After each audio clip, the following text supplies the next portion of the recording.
Hello folks, today we're going to learn about manual transmission and their power flow, giving you a great idea of not just what's inside that transmission, but physically how it works. So we're talking about the type of vehicle here that has a clutch pedal, the fun kind of drive. Yep, we have a TR6060 in this Camaro here, and the transmission we have over here that we're going to be working primarily on is a 4-speed, and we got a 5-speed, but they're all pretty universal when it comes to power flow. As we add more gears, we typically see more overdrive selections. So I'm going to start off and kind of show you what I'm going to be showing you here inside the transmission. We're going to cover first, second, third, and fourth on this particular 4-speed Saginaw. As we get to know it, we're going to take a look at reverse, the 1-2 synchronizer and hub assembly, the 3-4, we're going to see that. We're going to see the input shaft, the output shaft, counter gear. We don't have shift rails, we have shift forks in this transmission.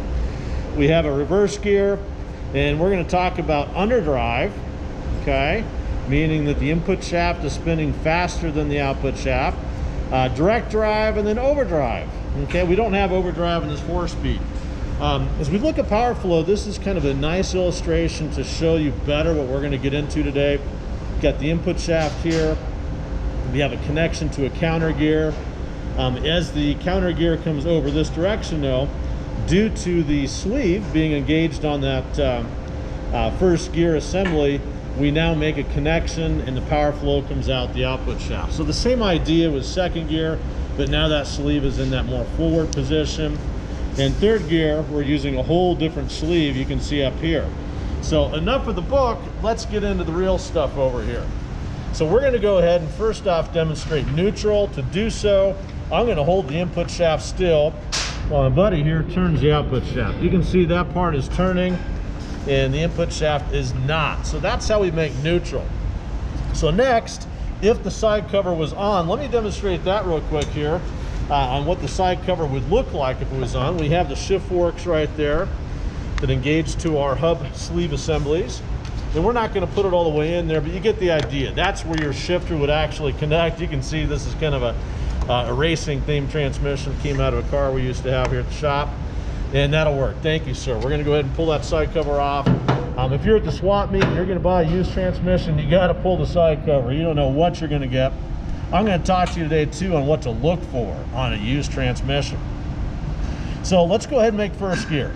So if that shift fork was engaging, you'd see that that hub synchronizer assembly would move rearward, engaging the teeth. You can see that the blocker rings here on that kind of gold color gear are really in good shape. This one here has been rebuilt. It's got nice sharp pointed teeth to it. So I would not be afraid to run a unit like this in regard to the condition of those teeth. So we're going to be looking for chips as this thing turns and overall condition too. So now that we've got first gear, if I turn that input shaft, you can kind of see the speed I'm turning it. That output shaft is going to turn, but it's not going to turn real fast because we're dealing with some gear reduction here. That's how we build torque, taking off from that stoplight. So now we're going to go ahead and shift her into second gear. There we go. So that sleeve assembly has moved forward now. You can see what's happening as I rotate it towards me. Over here, that output shaft is turning a little bit quicker now, okay? And to get third gear, we have to go back to the neutral position on that 1-2. And now we can go ahead and make third gear. Now we're getting there, okay? As I spin the input shaft, you can see that the output shaft is turning a bit quicker than it was. Okay, we still have gear reduction. Okay, it is not overdrive, this is underdriven. Overdrive would have to be a different transmission because we don't have it here. This particular transmission will get us to 1-to-1 in fourth gear. When I say 1-to-1, that means if that input shaft turns one time, the output shaft also turns one time. Works fine until you want to get on I-25 or a major highway and you're looking for some fuel economy. Okay. So now we're going to go for that fourth gear, that 1-to-1. So to do that, we're going to shift that sleeve forward and we're off and running. So the same rate of speed. If I mark this, you'd see that that input shaft would turn at the same rate as that output shaft. problem is, you know, you can't take off from a traffic light like that. You're going to smoke the clutch, and it's going to be pretty hard to go up any kind of a hill. So that's why we have the underdrive as we get moving, and then we move over to an overdrive. So in a transmission that has the overdrive feature, you're going to find additional gears. And this particular transmission we just looked at did have the shift forks, and these are set up just a little bit different. Okay, as you look at this particular transmission here, we have rails instead. So yeah, we still have the fork here, but now we're dealing with a rail.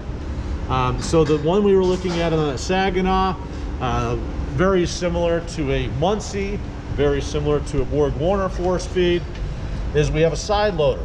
The side cover is where the shifter would have that connection to the outside of it, versus being able to do away with that with the shift rails. So which one's better? Well, it kind of depends on who you're talking to.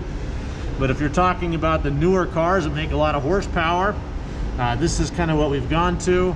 And we're going to see, you know, the 5, the 6, the 7 speeds, and so forth, really more in this kind of configuration. But the overall components are still very similar. We've got the input shaft, you know, right up here, and the output shaft right back here on our cutaway, doing the same kind of thing, connecting to the back of the engine, and then also, of course, giving you that connection to the prop shaft headed towards the rear of the vehicle, assuming that this vehicle is rear-wheel drive. So when it comes to servicing, typically speaking, when you're dealing with a manual transmission, it's more of a drain and fill. Some do have pumps.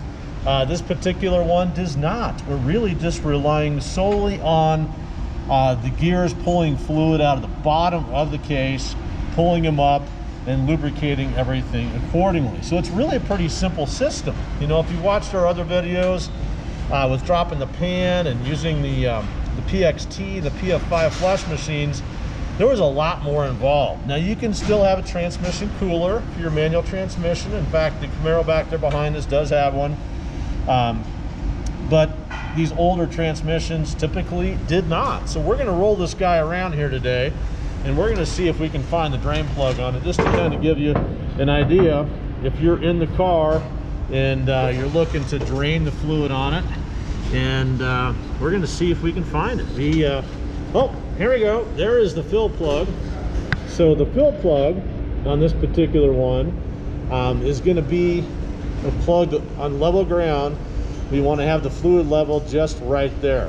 Now the drain plug, in a lot of cases, is put in the same area, but I am not seeing one right here. So let's just go ahead and flip the transmission up a little bit further to see if we see one. Okay.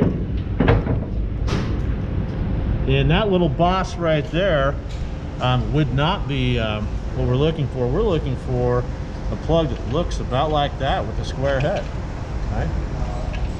If you run into a situation where you only have a fill plug, in order to get that fluid out, I recommend a suction device. You can try to get a suction pump in there, a vacuola similar to bleeding brakes, something to go ahead and suck that fluid out. But I would have to say the majority of the transmissions we see, they do have a drain and a fill plug. Let's go ahead and roll the transmission back over, and I just want to give you a couple of things to look for if you're going to purchase a used unit to put in your vehicle. So again, first off, we're looking at that blocker ring. Is it in good condition? If these teeth are rounded, okay, the gold teeth in particular, it's going to be one that might grind on you. These here, if you're looking at them, don't look bad at all. They've got kind of a sharp tip. And if I were going to pay, you know, real money for a transmission, I'm going to go through each and every gear, looking for teeth that have any kind of damage. And if you don't see anything, it's probably okay. The tough thing to really pick apart on a used transmission that you just don't know about are the condition of the bearings. Okay, so you could have a bearing that's ready to go, and you're not going to know until you put it into service. So these transmissions are not that difficult to freshen up, and a kit to freshen them up is not that costly either. So if you're restoring a car and it's got some real value to it, especially for a customer, I'd recommend that you go ahead and take the extra time to make sure that you're good to go before you put it into service. So I think we've answered all your questions here. As far as which gears and overdrive, we didn't see that in the Saginaw. Direct drive was 4th gear. Underdrive was 1, 2, and 3. Reverse gear, we forgot to show you reverse. Let's come back over here, and I think that will conclude everything we need to do. So if you remember before, okay, right now, to make sure we're all the way in neutral, we're gonna slide everything over just a little bit. Yep, that's looking good. Let's just go ahead, and I'm gonna hold the input shaft now, and my buddy's gonna go ahead and spin the output shaft. So let's go ahead and spin that, and you can see that he is able to turn it, and it's holding still. Now let's go for reverse. We're gonna show everybody what happens here. There we go. And now when I make reverse, we're gonna have to kind of hold him up there because it's wanting to slide back on us. It's now turning the opposite direction, okay? Reverse gear is not synchronized. So what that means is in this transmission, and just about all of them out there, you had better be stopped. If you're doing an inspection and you see a gear that does not have this nice gold looking ring there on the front side of it, that means you also have a non-synchronized gear. Some of the older 3-speed manual transmissions had a non-synchronized first gear, which meant you could not shift into first gear unless you were at a complete stop. So I hope this video helped you out today in bettering your understanding of manual transmissions and how they work. Have a great afternoon.